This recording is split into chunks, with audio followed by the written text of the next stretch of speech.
ইন্নাল হামদুলিল্লাহি নাহমাদুহু ওয়া নুসাল্লি আলা রাসূলিহিল কারীম আম্মা বা'দ ফাআউযু বিল্লাহি মিনাশ শাইতানির রাজীম বিসমিল্লাহির রহমানির রহিম। আমরা সত্য ঘটনা অবলম্বনে বাস্তব মানুষের জীবনের দোয়া কবুলের গল্পগুলো আপনাদের সঙ্গে শেয়ার করে থাকি। আপনিও চাইলে আপনার বাস্তব জীবনের দোয়া কবুলের গল্পটি আমাদের সঙ্গে শেয়ার করতে পারেন, আমাদের চ্যানেলে প্রচার করা হবে। দোয়া কবুলের গল্প পাঠানোর জন্য আমাদের ইমেল আইডি ব্যবহার করবেন। আমাদের ইমেল আইডি হলো khalidhasan6695@gmail.com। এটা আমরা ডেসক্রিপশনেও লিখে দিচ্ছি।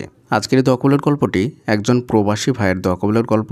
এই দোয়া কবুলের গল্পের মধ্যে তিনার জীবনের অনেক অভিজ্ঞতা তিনি শেয়ার করেছেন এবং তিনার দোয়া কবুলের গল্পটিও শেয়ার করেছেন।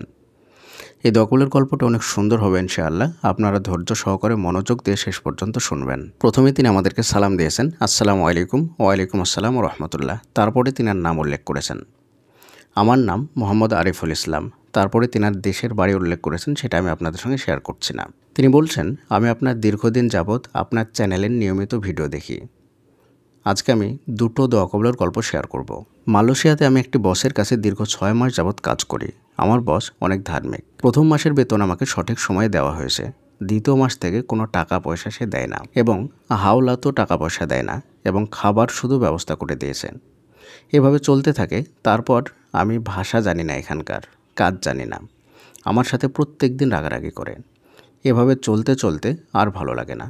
এতটা পরিশ্রম করি, তারপরেও পরিশ্রমের কোনো মূল্যও দেয় না। পরে দেখতে দেখতে 6 মাসের মধ্যে আমার সাথের যে সমস্ত সাথী ভাইয়েরা ছিল, বন্ধুরা ছিল, তারা সবাই চাকরি ছেড়ে চলে গেছে। বসের সঠিক সময় টাকা পয়সা দেয় না, এই হিসাবে 3 মাস 4 মাস পর বেতন দেয়।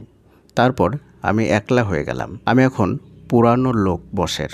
যখনই বসকে বলি টাকার কথা, কালকে দিবে পরশু দিবে, এইভাবে প্রত্যেকটা দিন ঘোরাইতেছে। অন্যদিকে ফ্যামিলি নিয়ে খুব টেনশনে আছি। ফ্যামিলিতে টাকা পয়সা পাঠাতে পারি না। এভাবে চলতে চলতে রমজান মাস শুরু হয়ে গেল। প্রতিটা দিন পুরো রমজান মাস জুড়ে তাহাজ্জুদ নামাজ আদায় করি। আল্লাহর নিকটে অনেক কান্নাকাটি করি আমাকে ঈদের আগে যাতে সম্পূর্ণ টাকাগুলা দিয়ে দেয়। খুব কষ্টে আছি, খুব হতাশায় ভুগতেছি। কখনো সিজদা অবস্থায় দোয়া করেছি, কখনো আল্লাহর কাছে হাত তুলে দোয়া করেছি। কান্নাকাটি করে বলতাম, আল্লাহ আমার ডাক কবুল করে নাও। দীর্ঘ 5 মাস পর ঈদের আগে আমার টাকা দিয়ে দিয়েছে এবং আমাকে যেই পরিমাণ বেতন দেওয়ার কথা ছিল, আমাকে তার থেকেও অনেক কম টাকা দেওয়া হয়েছে।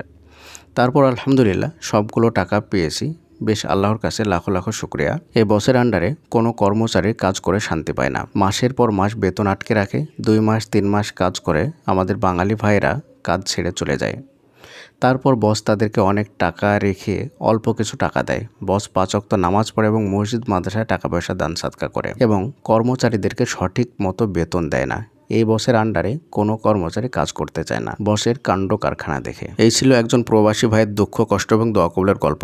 এই গল্পের মধ্যে তিনি তিনার দুঃখ কষ্টের কথাগুলোকে আমাদের সামনে তুলে ধরেছেন। এই গল্পের মধ্যে তিনি মূলত বোঝাতে চেয়েছেন যে কখনো ধৈর্য না হারিয়ে আল্লাহর উপর ভরসা করলে আল্লাহ তাআলা আমাদেরকে সঠিক সময়ে সঠিক জিনিসটা দিয়ে দেন। পরিশেষে আল্লাহ তাআলার নিকটে দোয়া করি, আল্লাহ তাআলা যেন আমাদের সকলকে ধৈর্য ধারণ করার তৌফিক দান করুন, আমিন।